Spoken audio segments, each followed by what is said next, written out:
Hello everyone. Today we will solve examples from static course, one of the courses that are very important for first year engineering students, especially civil engineering students, because this course will help them in the following years, like second, third, and even the fourth year. Okay.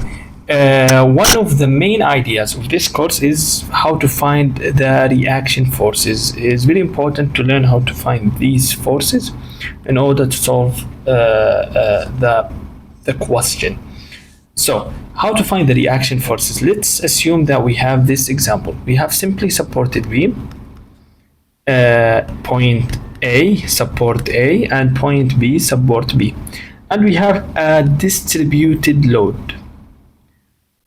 Okay, the distributed load, let's say it equals 8 kilonewton per meter, and this distance, the length of the beam is 5 meters. So this is the question, and we want to find the reaction forces. Okay, what does it mean? What does it mean that we want to find the reaction forces? Okay, the point A is a support, and the support has a force. And point B also is a support, and point B has a force. Like each support has a force, and these two forces should carry the total force of the beam, which is 8. Total load of the beam. Okay, how to solve this example? First of all, we can solve it in two steps. First step is to concentrate the load. Concentrate load. What does it mean? We have a distributed load. We cannot solve this example with this distributed load. We must transfer this load from distributed to concentrated. Okay, how we will do that? This load is distributed like equally. Each meter has 8 kilonewton. This is 8 kilonewton per meter, so it's divided into 5 meters. So each meter will carry 8 kilonewton. This is the meaning of this number, 8 kilonewton per meter. Okay, this 8 kilonewton per meter is divided into 5. So to calculate the concentrated load from this distributed load, we will multiply 8 with 5. So 8 times 5.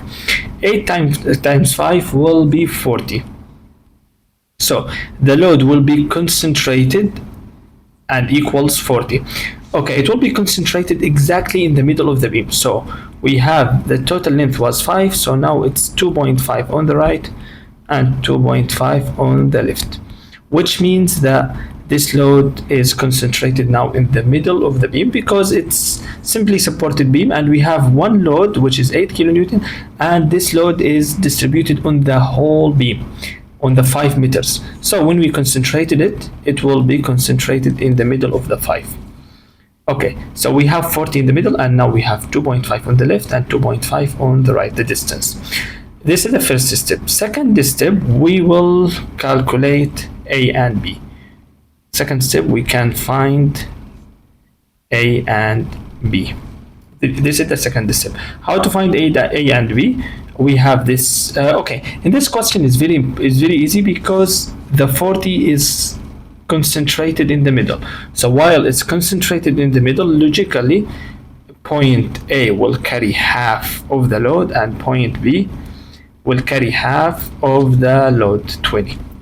And it will be upward because 20 plus 20 upward, it equals 40 downward. So it should cancel each other, like this load plus this load should cancel this load. In this case, the beam will be equilibrium or will be stable. Okay, so force at A equals 20 kilonewton, and the direction is upward, and force at B equals also 20 kilonewton, and the direction is also upward. This is the end of this example. Now we found the reactions. Another example, let's say that we have here we have concentrated load on the left side, and this concentrated load is equals 6 kilonewton per meter, and here we have 20 kilonewton. Okay, in this case, the distance will be shown like this. Here we have, let's say we have 3 meters. Here we have 1 meter, let's say, and here we have 2 meters. Okay, this is a concentrated load, the 20, and the 6 kilonewton is a distributed load. So we have support, sorry, we have support B and support A. This is the example that we have. So how to solve this example? First of all, we will move to the next step, which is concentrate the load. Do we need to concentrate the load here? Yes, because we have this 6 kilonewton is distributed. So we need to convert it into concentrated load. How to convert it into concentrated load? We have the 6, and this 6 kilonewton is distributed on the 3 meters. So we will say 6 times 3. 6 times 3, it equals 18. And this load will be concentrated in the middle of the 3 meters. So it will be concentrated after 1.5 meters from the left and 1.5 meters from the right. This is how we will solve this step. So we will have the same beam. 20, we won't touch the 20. It will remain the same kilonewton. And here the 6 will be 18 kilonewton in the middle, because 6 times 3, and here we will have 1.5 meter, and here we will have 1.5 meter. Here we still have the 1 meter, and here we still have the 2 meters. So in this case, now we've done with this part of the example. Okay, to move to the next step. Next step is how to find A and B. This example is more complicated than the previous one, because the previous one was symmetric. So symmetric, you just need to know the value and divide it into 2. Each support will carry the half. But in this case, we cannot do that. So we will solve it in a different way. This way, called the moment equation. What does it mean? We have point A and we have point B. We choose one of these points. In general, or usually, I select A always. The joint I select, or the support I select, I close that support. Okay, and I add everything in the equation. I have here 18 and 1.5.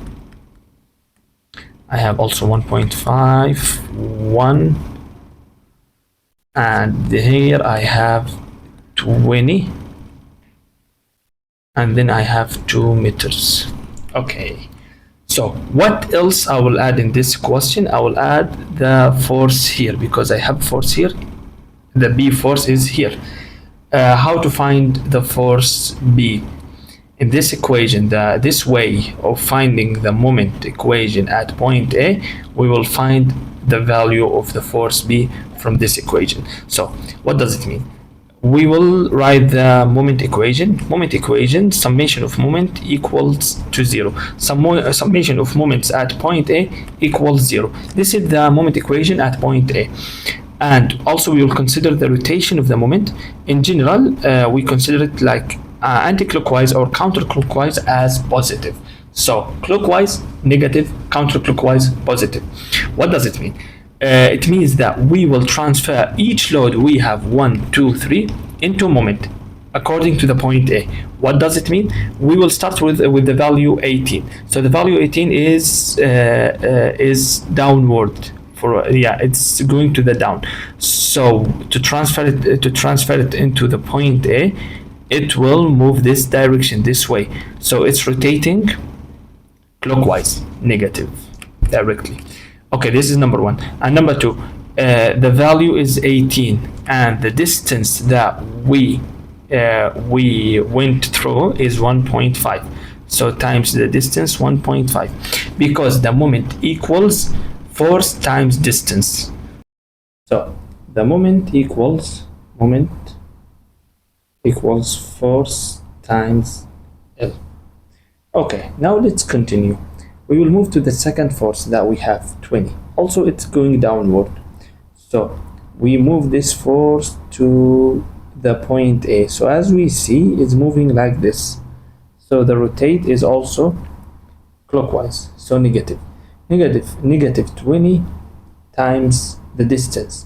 Okay, in this case, we will multiply the value with the whole distance from here to A, like the distance that 20 went through to reach the point A. So 1.5 plus 1.5 plus 1, which is 4. So times 4. Then we move to the last force that we have, which is B. Okay, from the point B until A, first of all, B is going upward, so it will rotate like this. So it will be rotating counterclockwise. Positive B, counter, so positive. B times what? Times the whole distance through 1, because it will go from here to A. So the whole distance to 1.5, 1.5. So it will be times 6. This is all equals 0. This is all equals 0. When we calculate it, then we got the B equals 17.8 kilonewton. You can calculate this equation using the calculator or using mathematics. The mathematics that you can solve this equation. Okay, after that, we got this value. So the value we got it from this equation was positive. So when it's positive, so the assumption that this is the assumption, the force is going forward is an assumption. So if we got positive value, so the assumption is correct and the value is going upward. If we got a negative answer, maybe the solution will be correct, but the assumption is wrong, so it will be going downward. Okay, as I mentioned in the previous question, A and B should equal for the forces that are going downward. So A and B should equal the forces going downward, 18 and 20. Should equal 18 plus 20. Okay, from this we can get that A equals 18 plus 20 minus B, which is 17.8. And we can get that A equals 20.2 kilonewton, and also it's going upward because we got a positive answer. So 20.2 plus 17.8 should equal 38, which is 20 plus 18. And this is the answer for this example as well. Thank you and see you soon in another video.